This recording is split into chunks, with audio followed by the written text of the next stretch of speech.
धीरे धीरे सर्दियां बढ़ने के साथ साथ उत्तर भारत में प्रदूषण का स्तर बढ़ने लगा है। दिल्ली के अंदर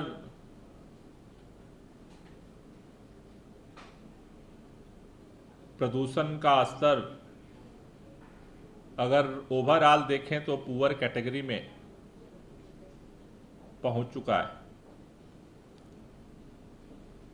लेकिन दिल्ली का एक्यूआई पुअर कैटेगरी में होने के बावजूद दिल्ली के अंदर 13 ऐसे स्थान हैं जहां पर एक्यूआई का स्तर धीरे धीरे 300 के पार पहुंच चुका है। उसमें वजीरपुर, मुंडका, रोहिणी, जहांगीरपुरी, आनंद विहार, द्वारका, सेक्टर 8, बवाना, नरेला, विवेक विहार, ओखला फेज 2, पंजाबी बाग, अशोक विहार और आरके पुरम है। आज का जो एक्यूआई था वो आज सबसे ज़्यादा वजीरपुर में 381 दर्ज किया गया है। उसके बाद मुंडका में 375, रोहिणी में 362, जहांगीरपुरी में 353, आनंद विहार में 347। हम लोग पिछले 4-5 दिनों से देख रहे थे कि आनंद विहार सबसे ज्यादा टॉप पे था। कल हमने अधिकारियों को ये निर्देश दिया था कि वहां पे लोकल क्या क्या सोर्सेज हैं उनको आइडेंटिफाई किया जाए, जिसकी वजह से आनंद विहार का जो पोल्यूशन का स्तर है वो नॉर्मल जो एक्यूआई है दिल्ली का उससे इतना ज़्यादा क्यों है। आनंद विहार में कल ऑपरेशन चलाया गया। उसके साथ ही साथ हमने दिल्ली के सभी 13 हॉट स्पॉट्स पे भी अधिकारियों को यह निर्देश दिया था कि वहां का क्या क्या लोकल सोर्सेज हैं जिनकी वजह से ये प्रदूषण का स्तर बढ़ रहा है, उसको भी फाइंड आउट करके आज की बैठक में रिपोर्ट सबमिट की जाए, जिसके आधार पर आगे की कार्य योजना जो है हॉट स्पॉट के लिए स्पेशल बनाई जा सके। आज दिल्ली के अंदर जितने हॉट स्पॉट्स हैं उनके कार्य योजना को बनाने और संचालन करने के लिए एमसीडी के जो डिप्टी कमिश्नर्स हैं उनको हॉट स्पॉट्स का इंचार्ज बनाया गया है और उसके साथ साथ हर हॉट स्पॉट्स के लिए एक कोऑर्डिनेशन कमेटी का गठन किया गया है, जिसमें उस एरिया में जिस जिस डिपार्टमेंट से संबंधित कार्य हैं उन कार्यों को वो कोऑर्डिनेशन कमेटी एग्जीक्यूट करेगी और जो एमसीडी के डीसी हैं वो उनको हेड करेंगे। उनकी अध्यक्षता में, उनके निर्देशन में ये पूरा हॉट स्पॉट्स का जो है ऑपरेशन जो है वो चलाया जाएगा। 13 हॉट स्पॉट्स के लिए जो अलग अलग कार्य योजना है आज उन्होंने हमारे सामने प्रस्तुत किया है। इस पूरे कोऑर्डिनेशन कमेटी को संचालित करने के लिए डीसी के साथ डीपीसीसी का एक एक इंजीनियर भी 13 जगह पे डिप्यूट किए गए हैं, जो एमसीडी के डिविजनल कमिश्नर के साथ मिलकर के इस कोऑर्डिनेशन कमेटी को सहयोग करेंगे और ये जो डीपीसीसी के इंजीनियर्स हैं ये डेली बेसिस पे वहाँ पे क्या एक्शन हो रहा है उसकी रिपोर्ट वार रूम को सबमिट करेंगे।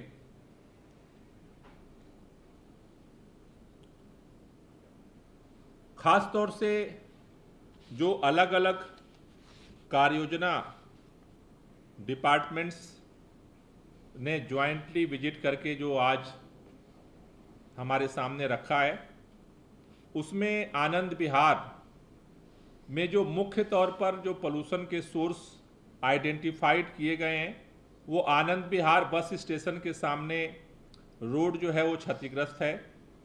बाहर से डीजल, खासतौर से उत्तर प्रदेश से डीजल की BS3 और BS4 की गाड़ियां वहां पे आ रही हैं और ठीक आनंद विहार के सामने रोड के उस पार भी इस तरह की गाड़ियों का बड़े पैमाने पर जमावड़ा है जो वहां के AQI को बढ़ा रहा है। चौधरी चरण सिंह मार्ग पर जाम की समस्या है, सड़क के किनारे धूल का जमाव है, NCRTC का कंस्ट्रक्शन का वहां प्रोजेक्ट चल रहा है, रेलवे STP पर के पास कच्चा क्षेत्र है, एकीकृत पूर्वी दिल्ली सब वहां प्रोजेक्ट है, रेलवे स्टेशन के निकट जो भीड़ है इसकी वजह से वहां पर पोल्यूशन का स्तर बढ़ रहा है। इसको देखते हुए यहाँ पर DC के नेतृत्व में DSIDC, transport, NCRTC, PWD, MCD, NBCC, railway और ट्रैफिक पुलिस का एक कोऑर्डिनेशन कमेटी आनंद विहार के लिए जो है बनाई गई है। उसी तरह से अशोक विहार में यहाँ पर ट्रैफिक जाम की वजह से यहाँ पे पोल्यूशन जो है बढ़ रहा है। आज़ादपुर मेट्रो स्टेशन और बस टर्मिनल की वजह से वहाँ पे कंजेशन है। मेट्रो का प्रोजेक्ट बगल में चल रहा है गुजरावाल टाउन में, इसके लिए यहाँ पर MCD, traffic police, Delhi metro और इनकी कोऑर्डिनेशन कमेटी बनाई गई है। द्वारका हॉट स्पॉट में इसी तरह से वहाँ पर जो राष्ट्रीय मलेरिया अनुसंधान केंद्र है वहाँ पर और उसको स्थापित करने के लिए वहाँ पे काम चल रहा है। DDA का ग्राउंड है जहाँ पे कचरा है, CND कचरे का अवैध डंपिंग वहाँ पर है। इसके लिए MCD और DDA की कोऑर्डिनेशन टीम जो है वहाँ द्वारका के लिए गठित की गई है। तीसरा हॉट स्पॉट है मुंडका में वहाँ पर NHAI, MCD, लोक निर्माण विभाग, Delhi traffic police, DSIDC, DMRC की कोऑर्डिनेशन टीम बनाई गई है। मुख्य तौर पर वहाँ पर RMT प्लांट का संचालन हो रहा है। दिल्ली रोहतक राजमार्ग पर कच्चे रास्ते और गड्ढे की रिपोर्ट आई है। मुंडका औद्योगिक क्षेत्र और मेट्रो स्टेशन चौराहे के नीचे यातायात जारी है, इसके लिए कोऑर्डिनेशन बनाई गई है। जहांगीरपुरी में मुख्य तौर पर जो वहाँ पर बायोमास बर्निंग है उसके लिए और जो वहाँ कंस्ट्रक्शन चल रहा है उसमें MCD, DUSUP, दिल्ली पुलिस, राजस्व विभाग, DTC और DMRC की कोऑर्डिनेशन टीम बनाई गई है। रोहिणी में वेंकटेश्वर अस्पताल का निर्माण स्थल वहाँ पर है। I&FC भूमि पर कचरा डंपिंग है, उसके लिए IFC और MCD फायर सर्विसेज की कोऑर्डिनेशन कमेटी बनाई गई है। नरेला में वहाँ पर DTC बस डिपो का निर्माण कार्य चल रहा है। नरेला इंडस्ट्रियल एरिया की खाली जगह पर कचरे की डंपिंग है। NIT दिल्ली में निर्माण कार्य चल रहा है, इसके लिए यहाँ पर NHAI, MCD, DSIDC, Delhi traffic police, Delhi के DDA और DTC, टाटा पावर का कोऑर्डिनेशन जो है वो कमेटी बनाई गई है। ओखला जो हॉट स्पॉट्स है उसके लिए वहाँ पर जो ओखला स्टेट मार्ग की जो सड़क है वो क्षतिग्रस्त है और ट्रैफिक जाम वहाँ मुख्य तौर पर कारण आइडेंटिफाई किए गए हैं। इसके लिए PWD, MCD, Delhi traffic police की कोऑर्डिनेशन टीम बनाई गई है। पंजाबी बाग में इसी तरह से वहाँ पर जो मोती नगर फ्लाईओवर है उसके नीचे काफ़ी ट्रैफिक जाम है रोड नंबर 41 पर गड्ढे और रामलीला मैदान में ड्राइविंग ट्रेनिंग पार्क का उपयोग हो रहा है। इसके लिए PWD, MCD, Delhi traffic police की कोऑर्डिनेशन टीम बनाई गई है। आरके पुरम में यहाँ पर MCD, Delhi traffic police, NBCC का वहाँ काम चल रहा है, तो इनके साथ कोऑर्डिनेशन टीम बनाई गई है। विवेक विहार में यहाँ पर सोसाइटी में निर्माण और विध्वंसी गतिविधियाँ चल रही हैं। बी ब्लॉक झिलमिल में टूटी सड़कों पर कारण धूल उठ रहा है। रेलवे रोड के पास सड़कों पर भारी जाम है। इसके लिए यहाँ पर पीडब्ल्यूडी, एमसीडी, डीएसआईडीसी और दिल्ली ट्रैफिक पुलिस की कोऑर्डिनेशन टीम बनाई गई है। वजीरपुर जो हॉट स्पॉट्स है वहाँ पर जो अलग अलग डीएसआईडीसी का काम चल रहा है, पीडब्ल्यूडी का काम चल रहा है, उसकी वजह से और वो जाम की स्थिति है। इसके लिए PWD, MCD, Delhi traffic police की कोऑर्डिनेशन टीम जो है यहाँ पर बनाई गई है। और 13वां है बवाना हॉट स्पॉट। यहाँ पर जो है एमसीडी, पीडब्ल्यूडी, ट्रैफिक पुलिस इनकी कोऑर्डिनेशन टीम बनाई गई है। ख़ास तौर से यहाँ पर जो महर्षि वाल्मीकि अस्पताल के बाहर जो अवैध कूड़ा डंपिंग है, अस्पताल के बाहर यातायात की वजह से जो जाम लगता है, उसको देखते हुए यहाँ पर ये टीम का गठन किया गया है। इसके साथ साथ अलग अलग टीमों के गठन के साथ साथ अभी पीडब्ल्यूडी ने इस हॉट स्पॉट्स के लिए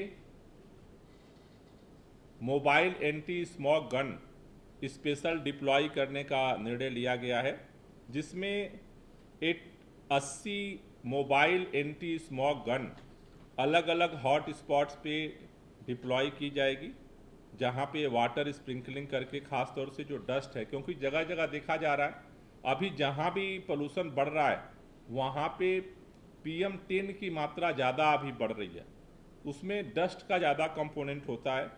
उसके लिए वजीरपुर में 10 मोबाइल एंटी स्मॉग गन लगाया जा रहा है, मुंडका में जो है 8, रोहिणी में 7, जहांगीरपुरी में 4, आनंद विहार में 10, द्वारका सेक्टर 8 में 4, बवाना में 5, नरेला में 5, विवेक विहार में 5, ओखला में 5, पंजाबी बाग में 4, अशोक विहार में 4 और आरकेपुरम में 6 ये हॉट स्पॉट्स पर mobile anti smog gun deploy की जाएगी।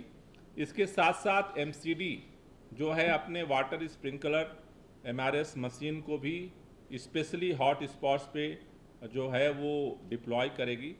कल जो 13 हॉट स्पॉट्स हैं उनके सभी जो DC हैं उनको आज हमने निर्देश दिया है कि जो ये रिपोर्ट बनी है इसके इम्प्लीमेंटेशन के लिए सभी डिपार्टमेंट्स के साथ जो ये कोऑर्डिनेशन कमेटी बनी है इनका ग्राउंड विजिट कल जो है वो करेंगे और जो जो आइडेंटिफाई हुए हैं सोर्स उनको कंट्रोल करने के लिए जो है वो आगे कार्रवाई करेंगे। तो आज जो पूरी मीटिंग में हम लोगों का जो फोकस था कि कैसे हॉट स्पॉट्स पे जो पोल्यूशन का स्तर बढ़ रहा है उसको और कैसे कंट्रोल किया जाए, और कल से ये सभी DC फील्ड में उतरेंगे, सभी डिपार्टमेंट्स के ज्वाइंट जो कोऑर्डिनेशन कमेटी है, और हमारी कोशिश ये है कि ज़्यादा से ज़्यादा प्रतिकूल मौसम में भी जो प्रदूषण का प्रभाव है उसे कम किया जाए। उसके लिए आज से हॉट स्पॉट पे ऑपरेशन शुरू हो। Thank you. सर ज़्यादातर जगह आपने बताया कारण है टूटी सड़कें और उनकी वजह से PM2.5। नो नॉट टूटी सड़कें, बहुत सारी जगह पे बड़े प्रोजेक्ट के काम हो रहे हैं। तो कई जगह प्रोजेक्ट के काम हो रहे हैं, कई जगह गाड़ियों का कंसंट्रेशन है, कई जगह पे जाम का कंसंट्रेशन है।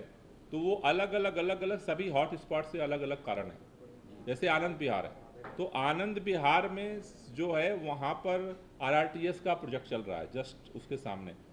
उसी तरह से सारी जो वहाँ पर मेजर जो रिपोर्ट है वो डीजल बसों की वजह से हो रहा है, वहाँ धुआं हुआ पड़ा है। तो अलग अलग जगह पे इसलिए उसको फोकस किया जा रहा है।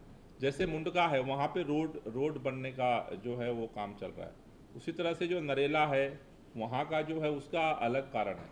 तो जो सारे जो सोर्सेज हैं उसका रिपोर्ट आज उन्होंने सबमिट किया है, एंड उसके लिए जो डिपार्टमेंट हैं रिस्पॉन्सिबल उनकी मिला करके कोऑर्डिनेशन कमेटी बनाई गई। सर दिल्ली में वायु प्रदूषण के अलावा जल प्रदूषण भी देखने को मिला है, कल भी कुछ आपने देखा होगा, झांकियाँ आ गई, उसको लेकर भी कोई चर्चा है योजना सर?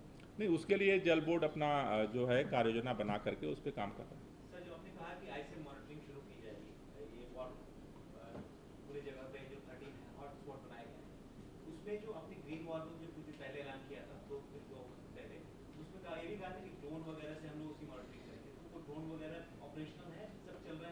नो अभी ड्रोन अभी ये जो सारा ग्राउंड रिपोर्ट, ये सारा टीमों का ग्राउंड रिपोर्ट जो हुआ है उसका इन्होंने रिपोर्ट सबमिट किया है।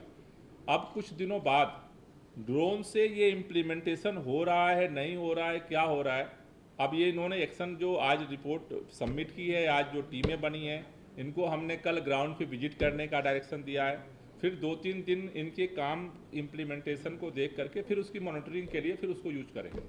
स्मॉक टावर बंद है, उसको लेकर बीजेपी कई सवाल खड़े कर रही है सर। कौन सा स्मॉक टावर बंद है? सीपी आनंद विहार वाला चल रहा है, दोनों ही बंद है। आप बोल रहे हो सीपी बंद है केवल, दोनों को लेकर तो आनंद भारतीय जनता पार्टी को सीपी वाला स्मॉक टावर क्यों पसंद आता है, आनंद विहार वाला क्यों नहीं पसंद आता? उसको तो उन्होंने खुद बनाया है, वो भी बंद पड़ा हुआ है। मेरा कहना है कि भारतीय जनता पार्टी के नेता ये नौटंकी करना बंद करें। किसको झूठ बोल रहे हैं, किसको गुमराह करना चाह रहे हैं? दिल्ली के अंदर 2 स्मॉक टावर बनाए गए सुप्रीम कोर्ट के आदेश पर। एक स्मॉक टावर केंद्र सरकार ने आनंद विहार में बनाया, जहां एक बार भी भारतीय जनता पार्टी के नेता झांकने भी नहीं जाते कि उसकी हालत क्या है। दूसरा स्मॉक टावर जो है कनॉट प्लेस में दिल्ली सरकार ने बनाया, 2 साल की उसकी कार्यावधि थी, वो कार्यावधि जो है उनकी कंप्लीट हो गई, उसकी रिपोर्ट सुप्रीम कोर्ट में जा रही है। लेकिन मेरा कहना है कि भारतीय जनता पार्टी के नेताओं के नौटंकी की जगह थोड़ा कुछ कदम उठाने चाहिए। सारे भाजपा की सरकारें हैं दिल्ली के चारों तरफ, भाजपा के मंत्री सो रहे। उत्तर प्रदेश का पर्यावरण मंत्री कहां है किसी को नहीं पता, राजस्थान का पर्यावरण मंत्री साहब क्या कर रहे हैं किसी को नहीं पता, हरियाणा के पर्यावरण मंत्री क्या कर रहे हैं किसी को नहीं पता, केंद्र सरकार के पर्यावरण मंत्री कहां हैं किसी को नहीं पता।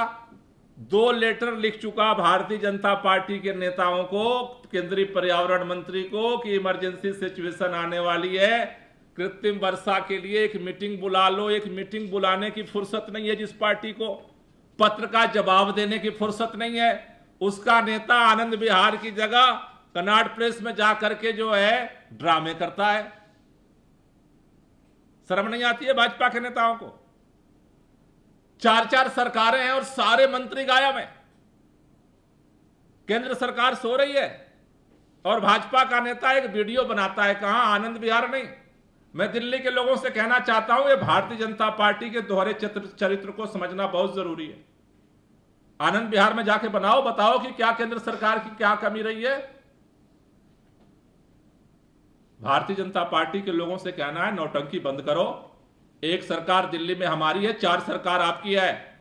दिल्ली सरकार जितना कर रही है उसका 1/4 भी करोगे तब भी आपका भी योगदान होगा प्रदूषण कम करने में। भारतीय जनता पार्टी प्रदूषण बढ़ाने के लिए काम कर रही है, आम आदमी पार्टी प्रदूषण घटाने के लिए काम कर रही है। सर, ये धूल की मात्रा प्रदूषण में ज़्यादा है, आप भी मान रहे हैं, और 7 तारीख से जो है धूल रोधी अभियान आपने शुरू किया, 10 दिन के लगभग हो गया। कितने में कार्रवाई हुई और क्या क्या कार्रवाई? हाँ, मिल जाएगी, वो पूरी सूची आपको कल दे देंगे। वो तो डेली की रिपोर्ट आ रही है, कल आपको पूरी सूची दे देंगे। अभी कहाँ कहाँ कितनी कार्रवाई हुई है पूरी सूची मिल जाएगी। पहली बात देखो, मैं आपको बताना चाहता हूं कि इस समय प्रदूषण बढ़ता क्यों है। 14 तारीख से पहले प्रदूषण कम क्यों था और 14 तारीख के बाद प्रदूषण बढ़ क्यों गया? क्या दिल्ली के अंदर अचानक कोई नए पार्टिकुलेट मैटर उत्सर्जित होने लगे? नहीं। सर्दियों में 3 नए फैक्टर पैदा होते हैं, वो मौसम के प्रतिकूलता के। पहला, बारिश बंद हो जाती है, हवा की रफ्तार कम हो जाती है और टेम्परेचर डाउन जाता है। तो जो पार्टिकुलेट मैटर, जो प्रदूषण के कण पहले भी मौजूद थे वायुमंडल में, वो डिस्पर्स हो जाते थे, वो अब नीचे आ रहे हैं। अब ऐसे में हमारे पास क्या तरीका है? हमारे पास जो तरीका है वो तरीका है कि जो सोर्सेज हैं उनको कम किया जाए। जैसे कि अगर चाय आप पीते हो और शुगर के मरीज हो गए और चाय पीना ही है तो चीनी नहीं डालनी पड़ती है।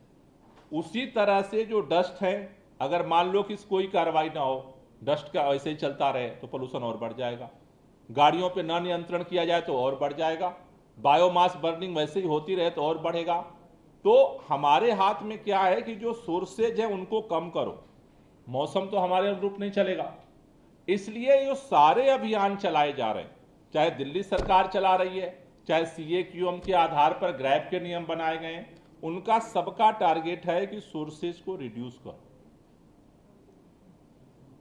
सर इसी से जुड़ा हुआ एक सवाल यह है कि जैसे पिछले साल जो है जो दिल्ली में जो पराली जलाने की जो घटना थी वो 0 थी, काफी जगहों पे थी, लेकिन इस बार अभी तक जो है वो 7 घटनाएं दिल्ली में भी नोट की है, जो TMC वेबसाइट बताती है। वो उसका हमने सारे सातों का इंक्वायरी करा लिया है। वो सारे सातों हरियाणा के बॉर्डर पे वो घटनाएं हुई हैं, तो वहाँ पे हमने स्पेशल जो है टीम लगा दी है कि वहाँ बॉर्डर के लोग जो है ना, वो बॉर्डर के लोगों को वो कुछ खेत कुछ उधर है कुछ इधर है, तो वो देखा देखी उन्होंने वो काम कर लिया। तो वहाँ हमने वो बॉर्डर पे भी स्पेशल टीम लगा दी है दिल्ली के अंदर। वहाँ हमने सूचना भी दिलवा दी कि भाई बायो डिकम्पोजर का दिल्ली में तो हम निःशुल्क छिड़काव कर रहे हैं, हरियाणा में नहीं हो रहा है, लेकिन यहाँ तो आपके पास सुविधा है, तो सामने वाले किसान को देख करके आपको जलाने की जरूरत नहीं है। सर इसमें पाम फायर कितना बड़ा कंट्रीब्यूटर है? जो स्पाइक दिख रहा है ऑलमोस्ट वेरी पुअर कैटेगरी में जा चुका है दिल्ली, 293 पे है, तो आपको क्या लग रहा है जो पिछले 2 हफ्ते में पंजाब, हरियाणा, बाकी राज्यों में पाम फायर्स आए हैं सैटेलाइट इमेजेस के हिसाब से, उसकी वजह से हो रहा है? देखिए अभी इसका कोई अभी साइंटिफिक रिपोर्ट तो नहीं आई है, लेकिन जो सामान्य जो अध्ययन है कि नॉर्थ इंडिया के 250 किलोमीटर के एयर शेड में कोई भी गतिविधि होती है, उन गतिविधियों का इंपैक्ट दिल्ली के पोल्यूशन पे पड़ता है। अब जो गतिविधियां हैं उनमें मुख्य तौर पर 3 है, एक डस्ट पोल्यूशन है, दूसरा व्हीकल पोल्यूशन है और तीसरा बायोमास बर्निंग है। तो बायोमास बर्निंग में ये जो पराली जलना उसी कैटेगरी में आता है। अब धीरे धीरे आगे वो खतरा और बढ़ेगा, क्योंकि ये खतरा बढ़ता है विंड स्पीड और डायरेक्शंस को लेकर के। जब अभी आगामी दिनों में, चूंकि अभी कहाँ हो रहा है, दिल्ली में जो पोल्यूशन हो रहा है वहां पर जो पास के जो गतिविधियां हो रही है उसका इंपैक्ट आ रहा है, लेकिन आगामी दिनों में पिछले ट्रेंड को अगर देखें तो विंड डायरेक्शन नॉर्थ वेस्ट में जाएगा। जब नॉर्थ वेस्ट में जाता है, नॉर्थ वेस्ट से जब हवा आनी शुरू होती है तो वो बहुत दूर तक का बायोमास बर्निंग का जो पोल्यूशन है वो लेकर के यहाँ तक आती है।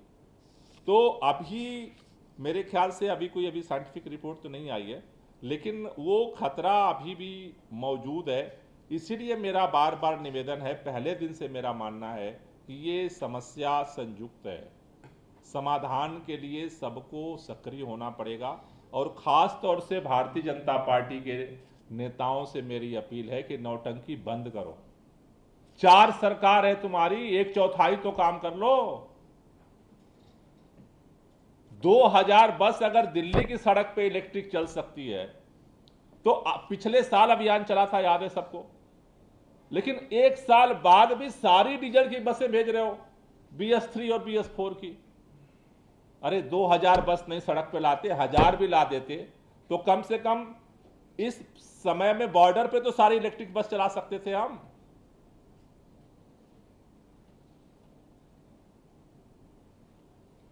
For more such videos, subscribe to the NewsX YouTube channel, hit the bell icon.